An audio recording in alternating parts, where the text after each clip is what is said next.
Olá! Então, para a gente completar essa semana de autovalores e autovetores, vamos falar agora sobre matrizes não simétricas e o que acontece, né, quando a gente tem um problema um pouquinho, né, mais complicado.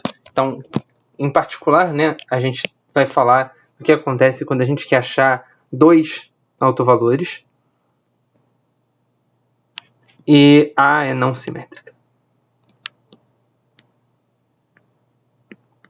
Então, só para recapitular, né, a gente sabe que um vetor x pode ser decomposto, né, como uma soma, né, uma combinação linear dos vetores VI, que são uma base, digamos, ortogonal, uma base só, né, ela não precisa ser ortogonal, porque a matriz não é simétrica, mas eu vou chamar uma base unitária, só para simplificar as contas e para a gente pensar, mas que os VIs têm norma 1, não precisa, mas ajuda, né? E A vezes X vai ser somatório em I de A vezes X e VI, né? O A passa para dentro do somatório, porque ele é linear, passa para o X e A vezes VI dá lambda I, então isso dá XI, lambda I, VI, certo? E se a gente fizer isso elevado a N, fica um lambda I elevado a N, e a gente vê por isso que o maior autovalor domina, né? Porque ele cresce mais rápido do que todo mundo. Bom, a gente não está fazendo só isso, né? A gente tem um vetor x, né? Que vai convergir, na verdade, os vetores xn vão convergir para o V1, né? O nosso maior autovetor, tá aqui desenhado. E aí o que acontece é que sobra um subespaço do resto da dimensão. Vou desenhar aqui com dimensão 2, porque é o que dá para fazer um desenho razoavelmente crível. E a gente vai, né, achar um outro vetor que vai ser sempre ortogonal ao xn, certo? E a gente vai ficar olhando para os iterados, né, que eu vou chamar aqui yn, que vão ter sempre ortogonais ao xn. E aí a gente vai ver o que acontece. E aí, já que a gente está olhando, né, para o espaço ortogonal ao xn, bom, a gente vai olhar, de fato, né, no limite, para o espaço ortogonal ao V1, então a gente vai ficar já no espaço ortogonal ao V1. E a primeira coisa é ver, bom, sei lá, cadê o V2? Deixa eu botar o V2 aqui, só para a gente fixar as ideias. Então, o V2 não precisa estar nesse subespaço. Eu desenhei um V2 aqui que parece estar no subespaço, mas ele podia muito bem ter uma componente com o V1. Afinal de contas, a matriz não é simétrica, os autovetores não precisam ser ortogonais. Então, o V2 está aqui, o V3 pode ser qualquer outra coisa, enfim, por aí vai. Então, a gente não tem muito compromisso com onde vão estar esses vetores, mas se a gente vai estar olhando para o complementar ortogonal, uma coisa muito interessante de considerar são os seguintes vetores, que eu vou escrever como o J, que vão ser os VJ menos a componente do J na direção V1, porque a gente vai estar olhando, né, para o resto, para o que sobra, né, no complementar ortogonal do V1. Então isso dá o J V1, VJ V1, né, tirando a componente do VJ, VJ V1, V1. Então esse cara aqui é claramente perpendicular ao V1 por construção, né? E ele também não é unitário, porque se o VI eram unitários, eu tirei uma componente, ele só vai ser unitário se ele já fosse ortogonal. Mas não tem muito problema, a gente pode de novo calcular quem é A vezes o J. Então vamos fazer essa conta, né? A vezes o J é AVJ menos VJV1. Isso aqui é um número, lembra, certo? AV1 é A vezes VJ é lambda J VJ, A vezes V1 é lambda 1 V1, então tá tudo certo.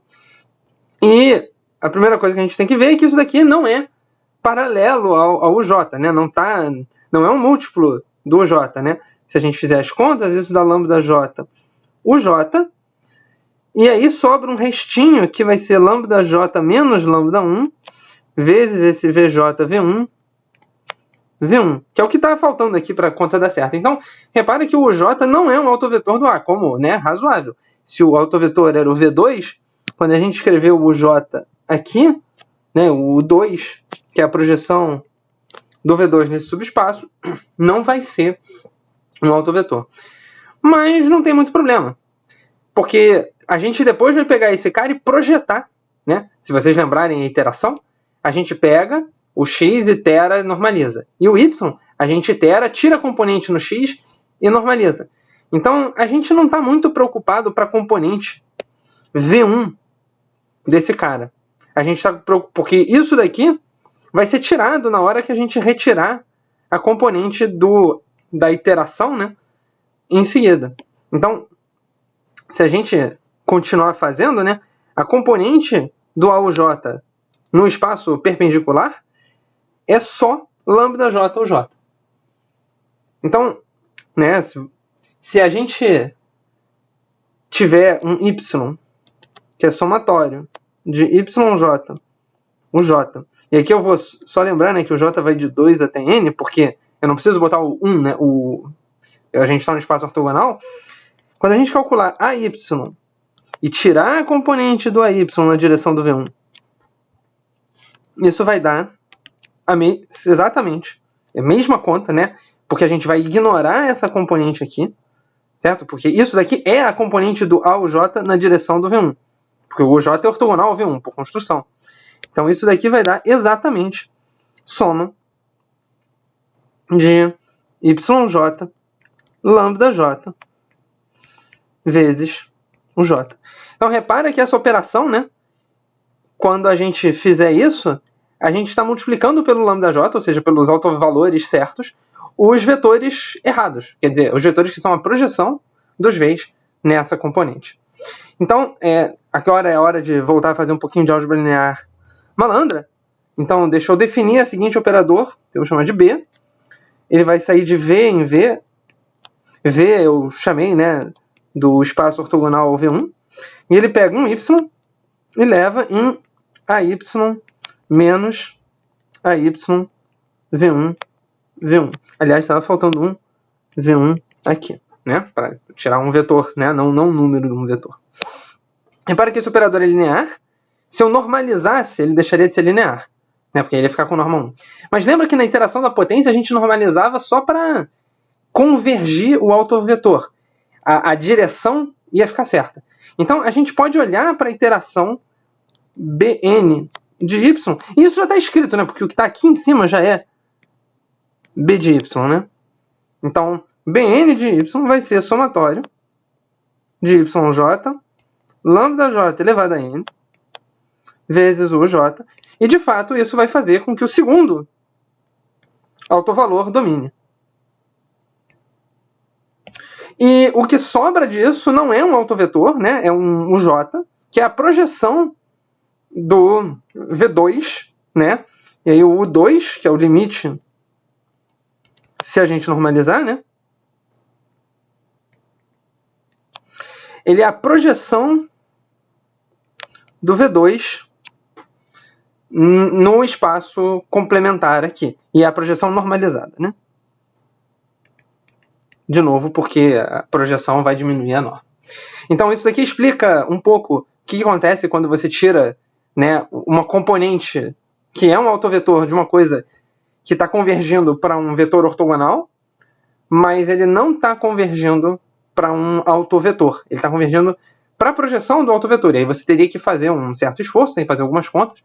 Eu vou deixar vocês se divertirem para descobrir como é que faz essa conta, né? Como é que você descobre a partir do U2, né? E de algumas outras, do A e tal, como é que você descobre de volta, né, a componente. Não é muito difícil, né? Deixar aqui, né, a dica para você fazer V2 é U2 mais a projeção V2, V1.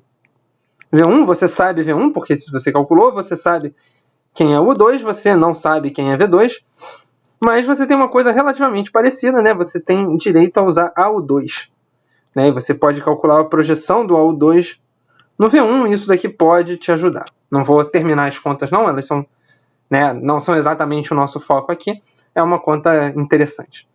E eu queria terminar uma última observação, né, para dizer que, por mais que autovetores sejam interessantes, nem sempre isso é o mais interessante. Então, existe uma coisa chamada forma de Schur, que é você pegar uma matriz A e decompor com uma matriz de rotação, uma matriz triangular superior e a transposta da sua matriz de rotação, né? Ou complexo hermitiano se você tiver com números complexos, mas vamos evitar essas complicações.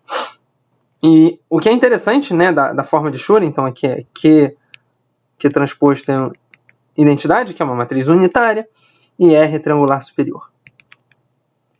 E o interessante dessa forma de Schur é que, como ela foi feita a partir de rotações, né, a partir de matrizes ortogonais, ela é numericamente estável, então isso é uma coisa muito boa.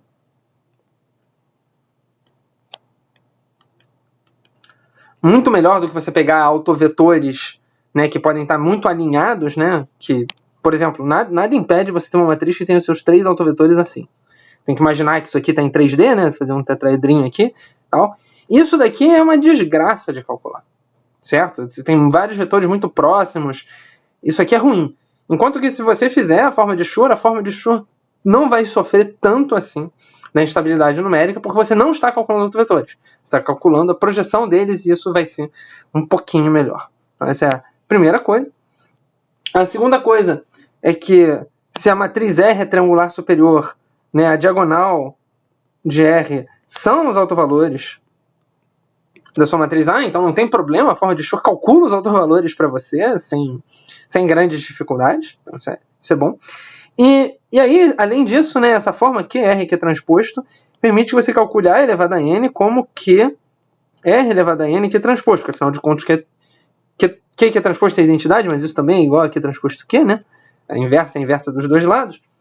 E isso daqui também é uma forma muito útil que a gente tinha quando a gente faz, né, autovalores e tal. Então, a maior parte das coisas que você quer, né, quando você faz uma diagonalização, ou quando você quer calcular autovalores, que é, bom, calcular os autovalores e B, ter uma forma rápida e prática de iterar a sua matriz. Isso daqui dá pra gente uma forma rápida e prática de iterar a matriz. Bom, tudo bem, elevar a N, uma matriz triangular superior, dá mais trabalho do que uma matriz diagonal, né, que seria o caso que a gente tivesse determinada diagonalização, mas a gente ganha que isso é muito mais estável numericamente, e isso é uma coisa importante a ser levada em conta, né, quando a gente está falando de computação. Então, com essa última observação computacional, a gente encerra essa semana prolongada, né, de autovalores e autovetores, e a gente fica com um finalzinho de séries de Fourier. É isso, gente. Até mais.